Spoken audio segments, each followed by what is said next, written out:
It's Wednesday, and you know what that means. It's time for No Shane! Ha! Shit. Oh, yeah. It's been a day, kids. I'll tell you what. Freaking hell.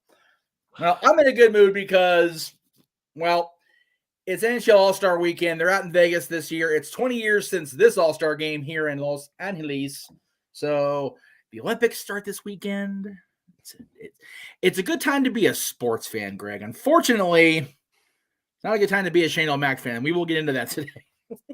Well, we'll get into sports too because the Yes. Super Bowl. The Super Bowl is going to be an interesting one. Oh yeah. Because the AFC and the NFC championship games happened this past Sunday. The Royal Rumble was this past Saturday. Nobody's watching the Pro Bowl because there's no stakes, so who cares? Is there a point to have that game at this point? I mean, they might as well just play it on Madden, honestly. Like, save everybody the injuries, just put all the players on like a custom roster on Madden, and just play the game. Screw it. Seriously. You know? Seriously. I mean, there's as much stakes in that as there is in the real game. When you figure you've got... They don't even go to Hawaii anymore. I mean, when you figure you have the Olympics coming up, you've got the NHL All-Star game this weekend, you've got this bonkers-ass NASCAR race that's taking place inside the Coliseum here in LA. Like, not even the stadium, the old Coliseum down in LA. It's like, why am I watching this Pro Bowl? Like, this means absolute dick. Why am I even caring about this game? So, yeah. It would be one thing if, like, it determined the, like, conference where the next Super Bowl would be or something like that. Right. Like, if the AFC won, then, like, one AFC team stadium would be able to get the Super Bowl. Right. But they decided long ago that they're just going to not deal with that, just alternate years, which is why the Bengals are the home team, even though they're playing here in LA. Like, so, you know, weird. Yeah. But it's true. Yeah. The home team is playing as the visitors. Yeah. To the point where the Rams are going to be in the alternate locker room. That just mucker fucks my brain. Like, I tried to say the wrong. Never mind. I said it fucks with my head. Whatever. Yeah. So much for that. So much for that. We're already screwed. Well, we're in opening 5. Yeah, there goes the money. Oh well.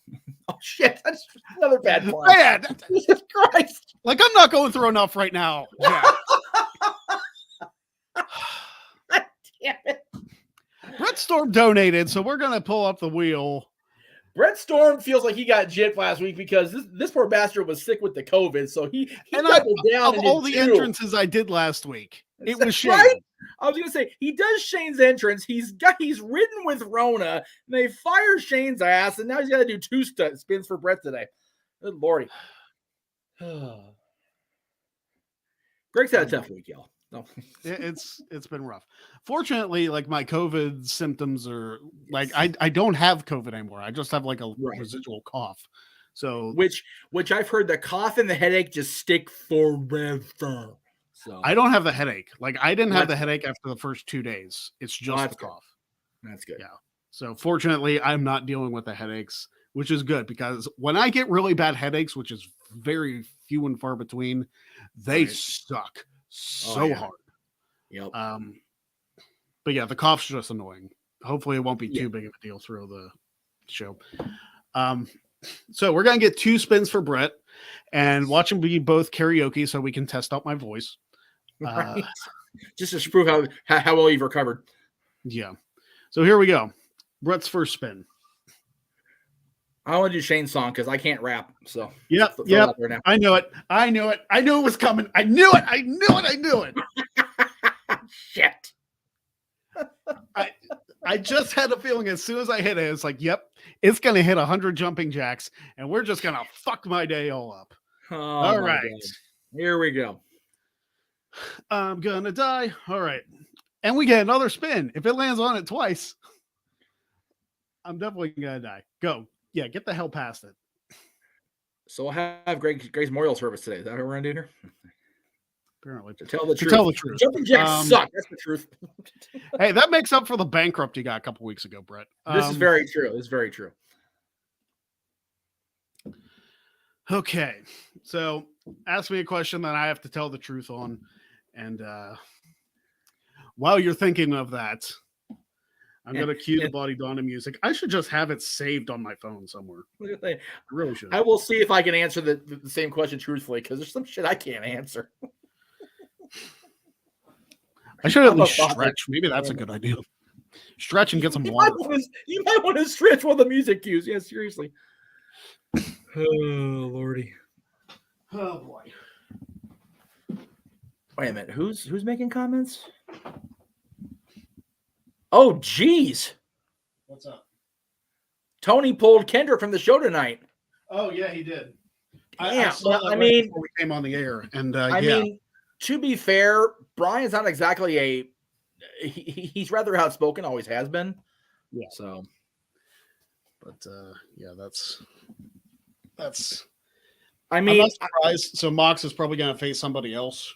I mean, if we're gonna put it in relative terms, relative to Meach, if he can blackball Hogan for stuff that people say Hogan said or that Hogan said out of context, I'm surprised Kendrick got booked at all. I mean, really, Brian's just Brian. He always has been. So I honestly didn't even know about the post until today. Oh, yeah. And then when I saw it, I was like, "Ooh, yeah, that's not good."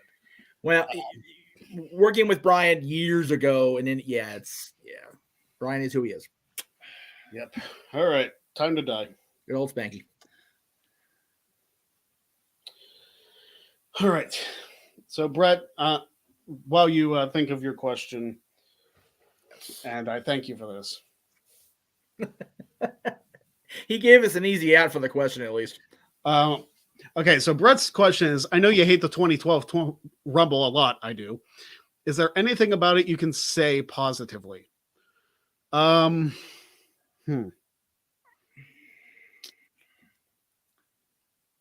Kofi's spot was cool. All right. That's it. Yeah. I mean, yeah. Because while you do the jumping jacks, I'll go ahead and hell of a lot better than the one he did on Saturday. Yeah, that see, when Kofi's spot goes wrong, you have a mucker fuff of a Rumble. Oh, yeah. So. Oh, and to just to say, tomorrow, if you didn't see on Twitter, as opposed to Wrestling Trivia Challenge airing tomorrow, I'm going to air my rankings of the 2021 and 2022 Rumble matches. So that's going up tomorrow.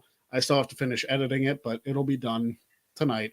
And then it'll go up tomorrow in the same time slot as Wrestling Trivia Challenge, and then WTC resumes next week. So my question is, if I go live at 4, will I counter program you, or you be okay? As long as you're done by 6. Well, I'll be done by 7. I mean, if I go live at 7 Eastern, for your time. Okay, for your time, you'll be fine. It's okay. Shorter than that. It's going to be shorter than it's probably not even going to be 10 minutes, honestly. Oh, okay. Yeah, you'll be fine. I just want to make sure because I actually have an interview tomorrow on the show. So you can tell I'm trying to put this off as long as possible, but I have to. Yes, but that's okay. I'm also going to try to talk through so people don't have to worry about you have to feel like you have to be like totally put on stage or whatever while you do this shit. Whatever. So.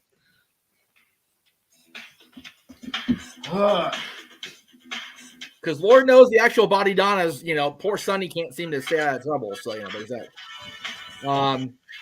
As far as me in the 2012 Rumble while Greg does this thing over there, other than Kofi's spot, I really can't think of anything because you figure Jericho returning would have been good, right? Had the championship match actually meant anything against CM Punk. And it did because it was Punk versus Jericho, and it was a decent little outing, but that show was all about Rock Cena and to a unfortunately lesser extent, but long-term big impact with Michaels and Undertaker and Triple H in the Hell in the Cell end of an era scenario. So, unfortunately, and as far as your question, Greg puts on the wheel himself. The jumping jacks thing is all about he and I, setting goals to be better health this year. I mean, jumping jacks are what they are. They completely jar your shit up, but they're a bitch cardio and they work. I walk. This is why I walked all the way to the bus today. I walked all around freaking the shopping centers, between City Hall and Walmart. I did a lot of walking there. So there's my cardio. Homeboy over here is doing his cardio, and we are very proud of Greg for sticking with the. Always around 60. Wow, there you go. More than halfway. That's it. There you go. Well, but again, Brett doesn't say he's a paying customer, Josh. I'm doing 100 jumping jacks, damn it. That's right. And again, Brett doesn't say jumping jacks. Brett just pays the wheel to make the deal. The wheel does what it does. So the wheel's the one that's making Greg die, not necessarily Brett. Yeah, exactly. Brett's not controlling the wheel. He's not sitting there Pat Sajak in that thing behind the scenes. So, because as we know on this show and my show, is Pat Sajak is a dick anyway. So there you go. I'm up to 75. There you go. It's all right. You're saying 100 consecutively. And yeah, stretching is your friend, Greg. So there you go. Let's see what we got here. Questions that we didn't get to. Oh, he's done. So. Yeah, the football. Again, Chris, we talked about this yesterday during the Stat Boy Sports Bar show. The football NFL draft's going to be like macho level madness this summer. It should be interesting. I will say that because you figure we're losing, we're losing at least 2, maybe 3 long-time quarterbacks, depending on where Rodgers ends up. So if he ends up staying involved at all, so I'm looking. I usually don't pay attention to the NFL much beyond when the Cowboys get eliminated and then the Super Bowl. After that, I kind of like check out. There you go. Atta boy, right on. But this year, I will be curious as to what happens between next Sunday and August. I'll be very curious to see how the offseason plays out. That's right. All right. So, Josh, if we're blaming the wheel, was it made in Canada is the question. Hey, Jeff, what do you think of the Brian Flores stuff? Again, we always seem to have a topic like that when we're the 2 whitest guys in the room. But I think it's messed up, man. He got screwed over. I think he did get screwed over. I really do. At the same time, it's one of those where, if he honestly felt this way when these things took place, it's like, why wasn't it brought up before? I mean, he might have lost his job sooner. Possibly, but it's now that he's gone, he has nothing to lose. So right. It's just one of those where it's where do you draw the line between your principles and your moral obligation to yourself and to your family, and making sure that paycheck comes in? It's a bitch of a line to ride, and I'm not saying that Flores didn't do the right thing, because it needs to be addressed, it needs to be put out there. At the same time, especially if it's Belichick, please hammer that mother to the ground. Like, please. Oh yeah, he did not look any good coming out of that. I will say this much, and this might be a big problem for the NFL as a whole. The fact that it came out that some coaches in the NFL are given bonuses for losing. This is throwing the NFL as a work right into the forefront. It's one of those where when the news about Shane broke and the comment was made by Big Dave that long-term ramifications for years to come, this lawsuit could expose some shit that could derail or at least heavily cripple the league. Yeah. To the point where Dwayne and his partners are going, okay, cool. We got 1 year to get our shit together. So yeah, it's not a good situation. No. And I feel bad for Brian Flores because he took a team that was 1-8 and rolled off 8 straight wins and then got fired. Yep. What? Yeah. I knew as soon as he got fired, I was like, oh, this is going to turn into some shit. And it absolutely is. I mean, it turned into Jurassic Park Triceratops pile of shit. Like, it is bad. And if you know, you know. Yeah, I mean, that's one of the most often used GIFs, memes in the history of social media. So if you don't know about the Jeff Goldblum staring at the pile of dinosaur shit in Jurassic Park, that's basically what the situation is. Hey, it's a movie I've actually seen. Yeah, by the way, I've been over it. I'm not a movie guy. But by the way, to JJ and to Aaron, For all you grief you give me about me not having seen any damn movie, put my list on his itinerary. We'll both be busy till the rest of our second lives. Like, seriously. Like, damn. You've probably watched more movies in the last year than I have in my life. As far as in person, I will agree without question, because I've gone. It's so funny how much I've gone out during this pandemic more than I ever did before, which is not what I'm supposed to be doing. But my kid wants to see Spider-Man. My kid wants to see. I took Dylan to see Scream, and we enjoyed the shit out of it. We had so much fun watching that crazy ass movie. So, and it was one of those where we've both seen the first four at this point.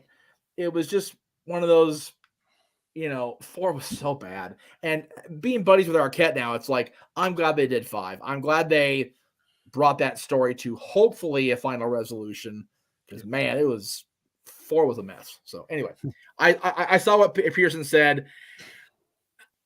Okay. There's a world of difference. I think it's a tongue-in-cheek comment. I'm sure it is, knowing Adam Pearson. Yeah. Brian, again. And I assume he's talking about Brian Flores, not Brian Kendrick. Yeah. Okay, because Brian Kendrick also got about Hugh Jackson. He made the same claims, which, I mean, this is gonna sound like a shot, but it's like, did they really have to pay Cleveland to lose? I can't say anything. If Cleveland's getting paid to lose, they should be the richest team in the world. Yeah. Anyway, sorry, Josh. We love you. Sorry, Virtue. You're here. But yeah, Virtue's a Broncos fan, which I guess. I guess that's not really better. That's his dumbass. Not lately. God. Like, I can't think of a legitimate reason to be a Broncos fan since the days of Elway and then once Manning left. Like, what is the point of being a Broncos fan, really? Yeah. And says the guy that held onto a Cowboys losing decades till this year. Man, I tell you what. Did I ever get your comments on that game? No, because I wasn't on the show that week. No, you weren't on the show. I want to know what you thought of that run by Dak and the cluster that happened after. I will say this, and I said it when it happened, and I say it now. The Cowboys played a beautiful season. Okay? They did not go into that game deserving to go any further. They walked in there, their heads were one of two places, down in the dumps or up their ass. And either way, they had no reason to go beyond that week. They played like shit. That run was what it was. The cluster after was what it was. And I honestly am 100% okay with how things turned out, because either my dad's hometown or origin team wins their first championship, or the Lombardi Trophy gets brought home in LA to LA. I'm good either way this weekend, next weekend. Yeah. I'll tell you what, like, I did not have the Bengals making the Super Bowl on my card, but nope. Definitely not my Bengals card this year. But I'll tell you what, Joe Burrow is playing out of his damn mind. Like, he is. It's insane. Not that the rest of the Bengals aren't, but they are just. And the fact that they came back from 18 down to Kansas City. Yeah, that should not have been a thing. Kansas City has been on such a tear after they tanked last year, after winning the Super Bowl. So it's one of those where, they had off and on years. So sorry, I'm just kind of comment. All right. Anyway, it's, again, football. Eventually there's going to be new Greg Cherry merch once things, pick up on the media side of things. One of this is going to be a line of blank is work, wrestling's real, because politics are at work and now football's at work, apparently. So yeah. Full line available, Greg Cherry brand Teespring. Yeah, I don't know how. I can only imagine how much my Twitter is just going to be Sean Ross Sapp tweeting about the Bengals if they in fact win the Super Bowl, because it'll be their first Super Bowl win ever. Yep. You will probably hear the roar, the guttural roar of joy from my father's belly back there in Oil City, because he will be over the freaking moon. I mean, I'm obviously gonna watch the game, and Jen's gonna watch Right. the game because she wants to see the halftime show. But Right. it's gonna be something. Now let's talk about the Rumble, because we brought this up briefly off air. Oof. And you and I disagree Yeah. with the Royal Rumble this year, because you enjoyed it for the most part, and I did not. Right. I actually thought this year was the worst women's Rumble. And I won't disagree with that part. And one of the worst men's Rumbles. Oh, easily. So if I knew the science behind it, you better believe I would do it, Adam. Right. Yeah, the Rumble, it fell off a cliff for me after the Universal title match. Like, the women's Rumble was a predictable end. Well, right. I mean, it was a weak end, honestly. Oh yeah. The WWE title match was what it was. That was really just the storyline. Mm-hmm. The tag team match with Edge and Beth Phoenix and Miz and Maurice was there. The fact you skipped over the Raw Women's title match says everything about that match. And again, that was not. Well, the crowd didn't care about it either because the sign was on fire. I was gonna say, it wasn't Becky's fault. It wasn't Piper's fault. The sign literally melting onto people distracted the world. That was not their fault. Yeah. They went 13 minutes, for crying out loud, in an environment where, they were in a worse no-win scenario than Jazz and Lita and Trish. They were just screwed. They really were. And especially after the women's Rumble was kind of deflating, because once Ronda entered, everybody knew she was winning. And we all said that on Tuesday during the no DQ predictions. We all said it all week. If rumors are true, Ronda's there's no way she's not winning. Yeah. If you put her in that match, she doesn't win. You think he's mad now? If she goes in and doesn't win, the entire world is like nuclear attacking the internet. Like it's not going to happen. So, I will say this about the aftermath, though. Stop piping in the cheers for her. Just let them stop piping in cheers for live TV. Yeah. Like, you're not in the Thunderdome anymore. You have not been in the Thunderdome since July. Stop it. Yeah. If your people can't get over with the crap that you write, that's your fault. Yeah. This isn't a tape SmackDown from 2003. This is live TV. Knock it the hell off. And everybody, you're not good at it. It's not good. I am full blown ranting about the production value of WWE right now. Good. Stop it. That's a bad WWE. You need to stop piping in cheers or boos wherever you feel necessary. Let the people get over. Let them get over on their own. Heel or face, just let it be. Do you think Stone Cold got scripted lines? Or as he would say, What I love is this is the same company that definitively made fun of Goldberg having chants piped in by having a Goldberg lookalike come out with piped in cheers. Yeah. See, at least that was tongue in cheek, right? Because that was part of the presentation. But to do it for the actual like promos and the matches and stuff, stop that. Yeah. You guys are being hypocritical. You're showing your hand, which again, I'm going to try real hard to ride the line here because I am a paid customer. I did subscribe to Conrad's podcast again today, but I don't give a shit that Bruce Pritchard is writing WWE because the production values and the way they're doing things are just atrocious. It's horrible. It's and yes, Curtis, we're not going to calm down. It is that deep and it is ridiculous. And again, that's just the okay. Here's the problem in this moment. There's a lot of shit wrong. And he and I tend to not bitch about it too much on this show because we focus on football. We try to focus, especially with him in my ear, we try to be positive guys. We really do, because anything negative comes out of my mouth, it gets spun by one of you mucker feathers out there that I'm the horrible person. But you know what? I was okay with the way the Rumble laid out. I actually had a good time watching. I think a lot of it had to do with the fact that I was on the air, with people I enjoy being around. And the fact that, the stream went 9 hours, including pre-show and post-show. So it's, I had a good time Saturday night. We were on till midnight my time, like for real. So we had a blast. But watching it back the next day with my dad, not a good look. It was rough. And again, even Reigns Rollins, like, it was a decent outing, but Reigns Rollins was good.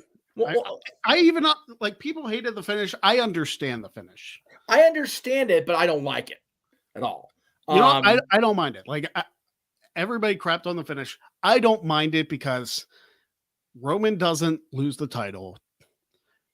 He gets disqualified by being too aggressive, because he kind of snaps in his mind, which works on his level. It doesn't work on Damien Priest level, for the record, WWE creative. Yeah. But Adam Pearson was right. The Seth entrance with the Shield stuff, spot on, brilliant. Like that was completely unexpected. I wish I would have been recording at that time for the reactions, because I wasn't planning on doing it till the actual Rumble, and then I did the whole pay-per-view, which I need to go back and edit that at some point. Okay. I don't know. Like, I didn't enjoy the Women's Rumble. I didn't enjoy the WWE title match. Was what it was. I mean, it was fun, but it was more of an angle. And then the Men's Rumble, like, I don't want to tell you where I rated it, but it's not very high, if that's any indication. I know you didn't watch the stream I was doing, because I know trying to stream that and Peacock, ask Aaron, it's a bitch to do both shows, and I get it. I was dozing. You could see me actively into the mic during the Men's Rumble, to the point of I walked into the kitchen, grabbed one of my brother's energy drinks. It's called C4. I can't undersell that garbage enough. What a horrible drink. Oh my God. It was like diabetes in a can, and it was sugar-free. It tastes like absolute shit. The only thing that was worse I've had to ingest for any reason was that damn medication I was on a year ago that tastes like the Black Plague, was supposed to be black cherry. Bullshit. Anyway, horrible, because the Men's Rumble was so bad. And again, like I've admitted, I had fun Saturday. I didn't have fun watching it back Sunday with my dad, other than the fact that I was watching it with my dad. Yeah. And the fact that we were on the euphoria of, hey, the Bengals are going to the Super Bowl. Hey, the Rams are going to the Super Bowl. So, again, I went into that with rose-colored glasses both days. So, trying to watch that back, like I said, I did the Rumble watch along again, every day, like you and I used to do back in the day. Mm-hmm. I'm going to not look forward to next year when I come up on this night. Yeah. Tell you what, when Shane McMahon made the final three, it's like, you know what? Screw it. I hope Shane wins. Right? And then this week happened. So again, I'm gonna do the news part of it, so you don't have to say it out loud, because I know it's just tearing your shit up. Apparently, he was part of the producers team on that match, if not the lead producer. We don't know the whole shenanigans story, whatever. To the point where he's literally taking the bullets. And he's been, according to everybody, I'm talking Meltzer, I'm talking Sean, I'm talking everybody, he's been let go. And depending on who you talk to, it's till the heat dies down, it's till shit boils over, or it could be, you know what, he's been back a while, we haven't used him anyway, we finally do use him, and he catches so much heat that it's, to the point of that white hot on the, X-Pac heat to the nth degree, and he's just going to be gone. I know that you and Josh, especially, I don't know who all in the chat room, all the people that are watching are Shane McMahon fans. I know you are. You're the biggest Shane McMahon fan I know. So this has got to be a bitch of an announcement. I will just say this before I let you say what you're going to say, because I'm sure you have a lot to say. Mm-hmm.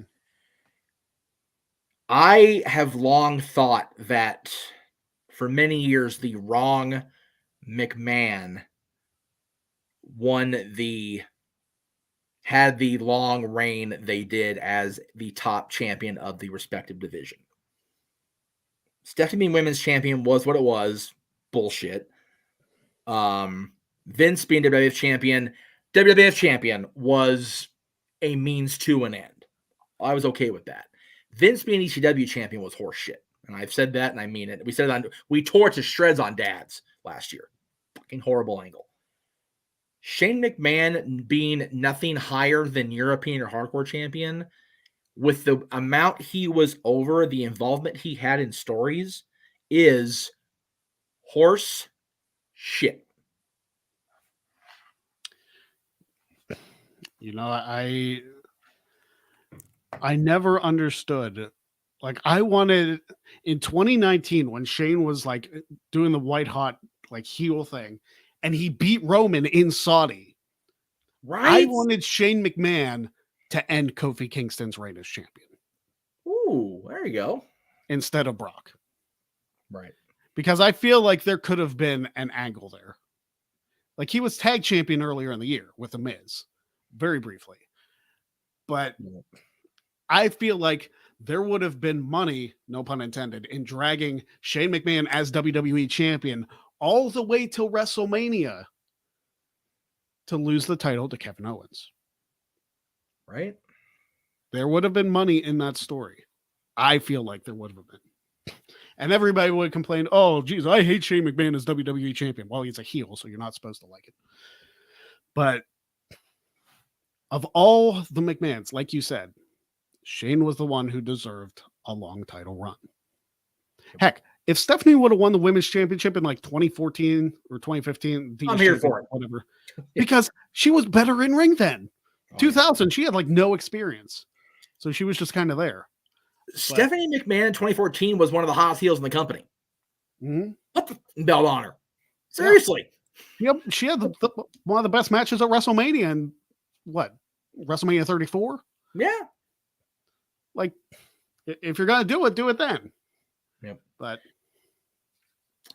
yeah, Shane McMahon should have been WWE champion. And I was kind of hoping that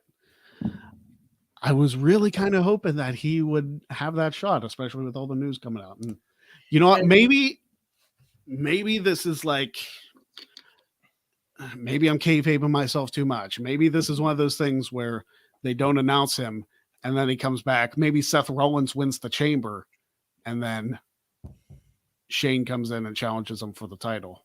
There you go. I don't know. Wishful thinking, I'm sure. Yeah. So, a couple things in the chat room. Stephanie so hated Aaron automatically downgrades Raw like he does. It's true. Whenever that music hits, that's glad great. It's like a guy in The Simpsons. It happens. That's a peasant. It's like it's just instantaneous. It's just there's no quarter given by Rift. And God bless him for it. Because Stephanie is that over as a heel. And yes, Adam, Linda did get better because Donald Trump out shitty stunned her. So good on her for not having the worst stunner in history. And to be fair, Steve even said that's the one he'd take back because he loves her so much he didn't want to drop her on her freaking chin. So, Donald, hell yes, stun him all day. And I hope Josh is right that he's only gone until the heat goes down and again, my whole thing with Shane is this. I was great with him coming back in 2016. That pop in Detroit is still ringing now. Yeah. Because Lord knows they're not doing anything for the Lions. Sad but true. I don't give a shit if you guys won 2 games this year. Piss on you guys. Sorry, Caitlin and Lady Aaron. I'm honestly not because I have an old roommate that just shoved them down our throats. It's like, dude, they fucking suck. Shut up. Yeah, they've never won a championship either. If they ever get past the first round, I might hear the brick shit out of his ass from here. Like, seriously. But Shane's reaction that first, I want to say the first half of his recent run was just gold. Mm-hmm. But once he started doing the thing with Greg Hamilton, it was like, okay, all right, brother. We love you, Shane, but just no. I was for it. I know you were. And I was as a Shane McMahon fan, but you can see where the casual people that WWE is trying to bring in or, try to maintain, they're like, dude, he's older now and he's obnoxious and he's just doing it. It's not even good heat because you don't want to punch his throat. You want to turn the channel. That's the problem with that part of it. Now, the subsequent returns, the thing with Strowman was bad, just bad. I'll give you that. The story for that was bad. The match was fun. The match was fun, but the story, it was nonsensical, convoluted, and thrown together like a casserole by a mom that's got 3 ingredients in the pantry, and one of them just happens to be baking soda. Like, so it was shit. It was absolutely terrible. It was Rachel's meat trifle. Right. If you know, you know. And if you don't know, go back and watch it. It's on HBO Max. It might be on Peacock at this point. Shit. It's just horrible. Or just buy the DVDs. Or yeah, you know, because I mean there are 10 seasons, so like it's full cost. But this comeback again could have been something more, but there was just the men's rumble being what it was working against him. He was already in hot water before it started boiling over the course of the last 2 days. So, yeah. Unfortunately, I mean that's very possible. They're not very good. Yeah.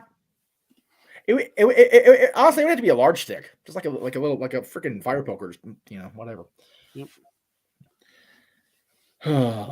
and I like Shane.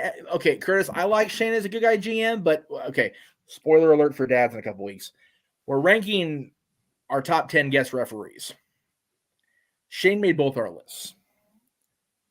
He is such an effective wussy, heel, run away from trouble referee as an authority figure.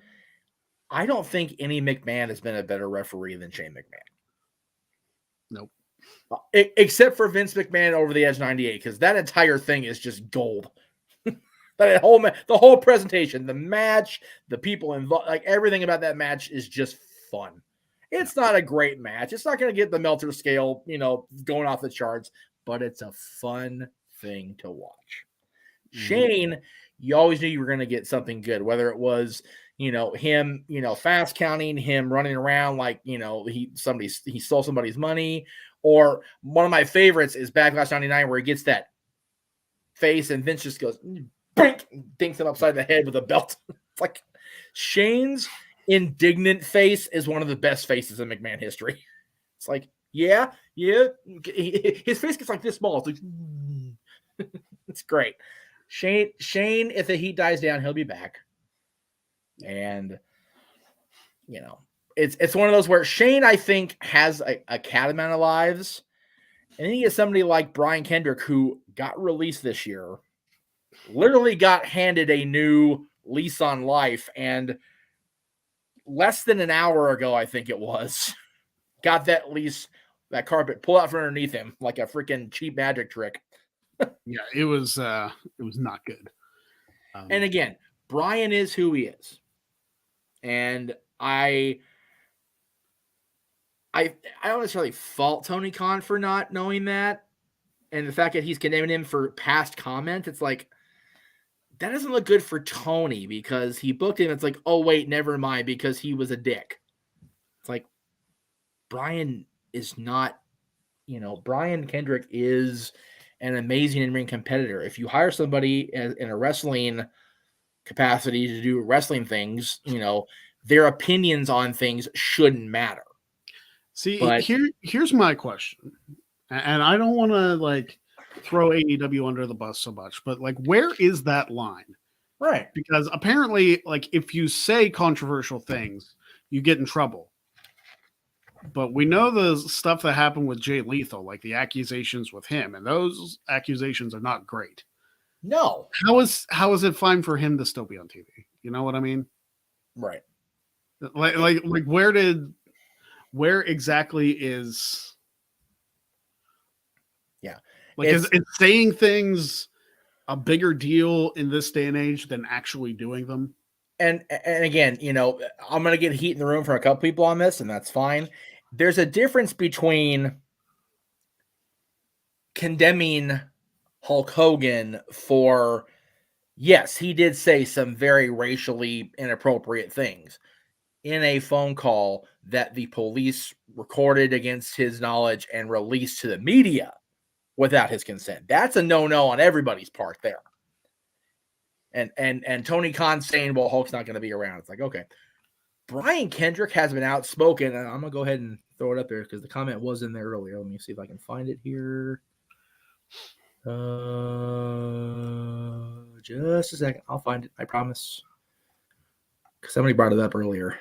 I apologize, guys. I'm just dead airing here, but I want to. And that's another thing. Like, we've all said stupid stuff, I'm sure. In the past, seriously, there's a reason I can't air 99 episodes of XMV out of the 100. Right? There's reasons for that. Yeah. Oh, here we go. Apparently, the comments revolved around 9/11, the Holocaust, the JFK assassination, and conspiracies around the moon landing from 2011. Okay, again, read those last two parts of that thing. The comments are at worst 9 years old. Yeah. Who's to say Brian Kendrick isn't a different person now? I'm not the same person I was 2013. Greg saw me around this time 9 years ago. Not the same dude. I'm not. Yeah. I'm just not. Well, you figure the comments that Sammy made were before AEW even existed, and then they surfaced. So it's like, where do you draw the line exactly? Where is the line? Where is that line? Yeah, because I want to put this out there. I am not condoning anything that these. No. In the least, like, those are very stupid things, and they should not have been said. And every single one of those things is done to talk about. Even. Yeah, no. But I am saying for the purposes of this, it's like, what is important to everybody? Like, our opinions, that regardless of how morally and completely wrong they are opinions a scarier thing to have than actions? Like, I feel like this is deep. I feel like if I go any deeper, I'm going to get myself into trouble. Yeah. Philosophy is a muckerfuther, dude. So, yeah. But again, not condoning anything any of those people said, because they're wrong. Nor am I. Yeah. But let me also say this, because I feel like I have to say that about 5 times, because I was like, no, this ties into being racist is completely wrong. Like, I shouldn't have to say that, but racism is racism is racism. It's it. It's wrong. It's wrong. Or discrimination of any kind, really. It's bad. This ties into what we were talking about yesterday on the sports bar, because our boy Newsom, our governor, and the guy in charge of LA, the Mayor Garcetti, and Magic Johnson were all photographed at the Rams game not wearing masks. Now, could they have taken the mask off for the picture? Probably. Did they? Probably not. They probably had it off the whole time. But I will say this. Much like talking about 9/11, the Holocaust, JFK, and the moon landing conspiracy-wise is one of the stupidest damn things you can do, these are public officials. They are, as of now, the governor of California, the mayor of Los Angeles, and a major player in the sports and entertainment ownership world. So in theory, they're pretty intelligent. Am I right or wrong there? Well, if they're politicians, okay, but I don't know about that. At the base of it, in order to at least make a campaign to run for an office or make a bid to own a sports team, there has to be some sort of basic level education behind that, right? You would think. If there's a mandate, especially in the county they were in, Los Angeles, that you can only have your mask off when you're actively eating or drinking, if you're going to pose for a picture, have a freaking beer or a hot dog in your hand, you idiots. Ladies and gentlemen, this public service announcement has been brought to you by Politics Are a Work. It's not hard. It's not. It apparently is, because people in positions of power can do whatever they want, and they can pull the strings of all the minions. Dance, puppets, dance. And that's why I say, like, everybody who supports politicians one side or the other, it's like, all of them are freaking evil. All of them. They're all trying to control you, and you're letting them. Stop it. Yes.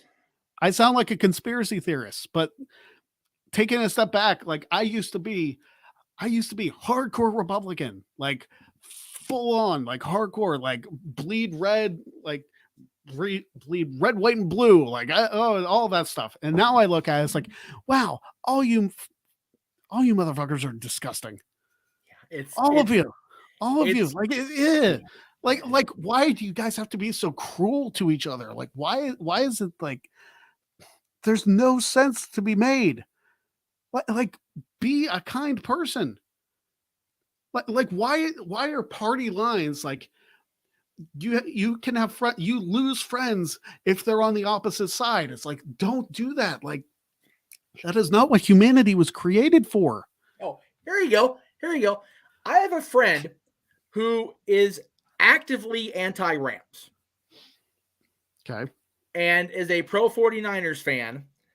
And people are literally abandoning friendships with him because of the Super Bowl. It's like, first of all, grow the fuck up. Like, seriously. Yeah. Sorry. It's just football, guys. Seriously, it's just football. You know. Look how much respect Josh and I have for each other. And he roots for the Browns, and I root for the Steelers. We're division rivals. Steelers, Cowboys. Enough said. Yeah. 3 Super Bowls against each other. He's one of my best friends in this freaking world. And we, like, if we're on the sidelines of a football field, we might freaking kill each other. Yeah. But when we get here, we're good. Because that's how it's supposed to be. Damn it. You're supposed to have fun and enjoy this shit and not get all red. And again, you and I have said this countless times. I think it would probably, maybe even in public. The internet is the best thing that's happened to our generation and the single biggest detriment. Yeah. Because we can do shit like this and make money off it, yes. But freaking goddamn people are stupid. Yeah. And they're not people let narratives control their entire thing. And it's so incredibly maddening. It's like, listen, you have values, you have opinions. That's great. Don't be an asshole. Like that's all I ask. It's like, exactly. There was a treat great people shirt. with respect that disagree with you. As long as they're not being ignorant, be respectful. Yep. Keep going for. I'm gonna find something. I don't want to have to type that. Just go ahead and keep going for a second. This guy experienced donated, which thank you very much. This guy said, not sure if you answered it already, but what did you think of Bobby versus Brock? I didn't mind the match, but again, it was more of a means to an end. It was more of an angle, right, than it was an actual like full blown match. So it was okay for what it was, but even though Lashley won, I don't think it really did anybody any favors. Of course, the entire pay-per-view didn't really do anybody any favors. He says he was personally upset because Brock sold harder when he was against Finn and Daniel Bryan. I mean, yes and no. I get the argument. I do. Yeah. I don't know. I mean, Lashley's did look pretty strong. So I thought he did. But again, we're just here, oh shit, I don't know what to do. Go ahead. Yeah. I did see Josh tweet out about Jim Harbaugh that he's staying at Michigan. When again, I'm not going to say the M word, but fuck Harbaugh. I can't stand the guy. So, either one of the brothers, for the record. I mean, there was news that he was going to go to the Vikings as their head coach. Well, yeah, he actually interviewed them today. Yeah. So. And he either didn't get what he wanted or I don't know, but he's staying with the Wolverines, which I feel is, I hate to say it, is more admirable than what Brian Kelly did. Oh, yeah. Because, like, at least he,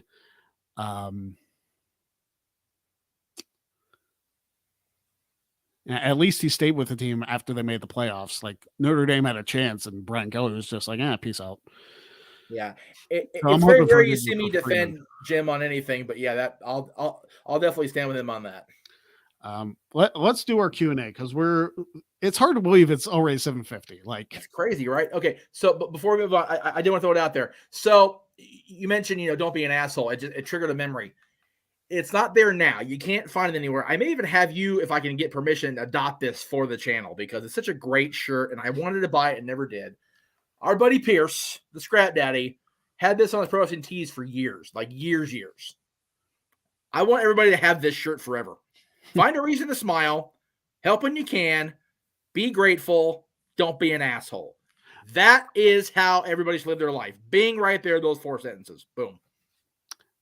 I might tweak that. You'll have to save that and let me because I don't want to completely rip it off. What's that? I don't want to completely rip it off. Well, no, but it's cute. It's one of those where he had that design and a bunch of others, and like One design revolved around the same, like the phrase used now, treat people fairly, earn respect, and I forget the other one. I'm sorry, Adam. His kids did a great, like literally you can tell a kid hand drew it. That's the only t-shirt on his pro wrestling tees now. It's great. But yeah, that one always stuck with me. Always. So trivia question for Q&A. Excluding the Rumble matches, what was Undertaker's first WWE pay-per-view main event? I was going to say this Tuesday in Texas, but I don't know if that main evented. As far as, are you saying main event marquee or main event final match? Main event final match. That is correct. Texas is correct. Because you figure Royal Rumble, he was in the match. Survivor Series, he wasn't in the main event. WrestleMania, he was mid-card. SummerSlam, he was at the wedding reception. Survivor Series, the title match was mid-show. Yeah. So Texas is correct. Yeah, I wasn't sure if it was this Tuesday in Texas or if it wasn't until like the 93 Survivor Series. Right. Nope. It's because the All Americans and Foreign Fanatics, I'm pretty sure main event of that show. Pretty sure it did too, because 93 it did. Yeah. Actually, 92 was the first time. 92 was the first time a tag team centric match did not main event the show. So that was Sean and Brett. So yeah, it wouldn't have been him either. And Santa Claus. So there you go. There was that. And like I said, Josh, Survivor Series actually the title match was mid card for whatever reason. Yeah. Oh well, no, there was a reason, because they had to promote Texas, because they had to promote that match, the rematch, and the match with Roberts and Savage. So yeah, because that was Savage coming off of being reinstated after WrestleMania. Yeah, the main event was a 6-man Survivor Series match because Jake was or hurt, Jake or got suspended because Jake got suspended because of the having him bite the snake bite Savage thing.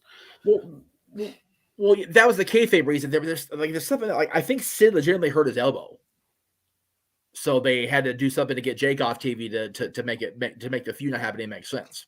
Yeah. So, and hey, I made for a great picture. Jake signed that picture to my dad. So there you go. But yeah, so. I couldn't remember if it was this Tuesday in Texas or if they had some like random tag match main event. But yeah, and Brett said it was right. So that Texas show was rough too. Oof. I honestly wouldn't have minded if and again, it was a live show, so they couldn't, tape that part. The $1 Million Championship went back to DiBiase on some random Survivor Series showdown throwaway match on freaking primetime or some shit. That'd have been a great marquee match at Texas. Yeah. Especially DiBiase's history in the state. That would have been a great little thing. But, again, I wasn't writing TV. I was barely watching then. So I was a year into my fandom. Good stuff there. I mean, the finish was exactly what it was. It was a horseshit finish to get us to the Rumble. So, oh, by the way, speaking of that Rumble, I mentioned I subscribed to Conrad Thompson's podcast. Yeah. His breakdown of the history of the Winged Eagle, as big a fan as you are, I will find a way to get you to see that. God damn, is it good? Like, there's stuff out there on YouTube about, it's always these British YouTubers that do the great breakdowns of wrestling history. Yeah. But man, Connie just knows so much shit. Like, it's really, really good. Well, speaking of British wrestling personalities and the stuff that they contribute. Greg Cherry for Quizlemania. Greg Cherry for Quizlemania. Greg Cherry for Quizlemania. Hashtag Greg Cherry for Quizlemania. When you said you would fill for 10 minutes until RJ City got here, this is not what you promised Greg me, Cherry John. for Quizlemania. Stop pulling back the curtain, Sean Ross. Do it. So how? Yes, I have that clip saved. I think that trumps anything we've ever had. We have to do every week, because JJ and I would do we would discuss the Sid leg break, or we would make fun of Roma as a horseman. That's the greatest thing of all time. That should be on every show we ever do ever. But while we're promoting our shows, I do want to bring up tomorrow, in place of Wrestling Trivia Challenge, which will return next week, the definitive Royal Rumble match rankings. What a beautiful graphic. I dig that. That's really nice, dude. Yeah. So that will air tomorrow at 6:00 Eastern, and obviously available on demand after. It's not a very long video because I'm only reviewing 4 matches, and then I'm showing you where they rank as opposed to where the original list was. So I'm going to show you the rankings of all 51 Royal Rumble matches that have happened, which yes includes the one from WCW. Man, in WWE, the men's Rumble this year was the 50th Rumble, and that's what we got. Dang it. I'm annoyed. But it's going to be a fun day tomorrow because we've got that at the WTC time slot at 6:00. 7:00, we're going to be on with my... Oh, hang on. Must move that. There we go. If you've seen this personality on my streams in the past, as far as me talking about him, Mark Hoyk, who was on Freaks and Geeks, just a legend out here in Hollywood. Theater manager when I was doing Rocky Horror. He's a great guy. We love him to pieces on the Jeff Meacham Network. He'll be on at 7:00. And then if you want to watch, because I guarantee you, being still part of the NoDQ chat, they are going to talk about this shit on the NoDQ review tomorrow. It's going to be interesting because there's a lot of fans of Shane in that group, and there's a lot of non-Shane fans in that group. So it's going to be a very interesting back and forth, I'm sure. I will attempt to at least watch on demand because I'm going to be traveling again, but I'm always running errands. So it is what it is. Anthony is asking, what is it they have against you for being in Quizmania? I don't know. Go tweet at Wrestle Talk and be like, why haven't you put Greg Cherry on Quizmania yet? And yes, Ratnick, 50 Rumbles. That includes all the ones that aired on TV. So that includes like the SmackDown 15-man Rumble. It includes the Raw Rumble in 2011. It includes the Tag Team Royal Rumble that they had in 98, the Corporate Rumble, a few others. Yeah. Anything that had the phrase Royal Rumble attached to it, this gentleman went in there, except for WCW because they couldn't actually say that word. But I counted it. It because that's basically what it was. Right. I was not going to do TNAs because, number one, there was one episode that was just like gauntlet matches. And number two, the finishes of those end in pinfall or submission. And so those don't count. It's like, it's got to be full over the top rope elimination. None of this like final 2 go to pin or submission. Like that's not what happens. No, not like World War III, because World War III was everybody's in the ring at once. Yeah, that's a battle royal difference. Yeah. Well, no, that World War III is a battle royal. World War III is a complete hour-long clusterfuck, is what that is. Yeah. And they did it multiple years, y'all. Just saying. 4 years, 95 through 98. That's 180 people in 3 rings over 4 years. That's 240. Insanity. Adam Fierce, great. Damn. Listen, I've had Adam Blampier on the Great Cherry brand a couple times. Yeah, we have. We love. I mean, Tempest is in the tournament, for crying out loud. Exactly. So it's not like the Wrestle Talk guys aren't aware of me. Right. I don't know what it is. Like, I don't know if it's some fear that I'm just going to Brock Lesnar the Quizlemania Championship or something. It's like, listen, I just want to be on the show to promote my stuff. If I don't win, fine, whatever. It's like, I just want to be on the show to have some fun. Like, that's what I want. Exactly. As competitive as I am, I just want to go on and have some fun. Greg just wanna have fun. Yes. And yes, Josh, he did try to bribe me to move on in the tournament with me being on Quizlemania, and I didn't hear him say that until I edited it. Right. But where do you draw your line about, again, do you really move somebody on in order to get on quiz? I mean, maybe you do. I don't know. But anyway, it is time for Dynamite. So thank you everybody for watching. We'll see who replaces Brian Kendrick. If it's not already announced. Wheeler Yuta has been announced. Oh, Wheeler Yuta. Okay. But thank you all for joining us. We will see you tomorrow for the Royal Rumble rankings and next week for another episode of the Greg Cherry Show. Have a good night.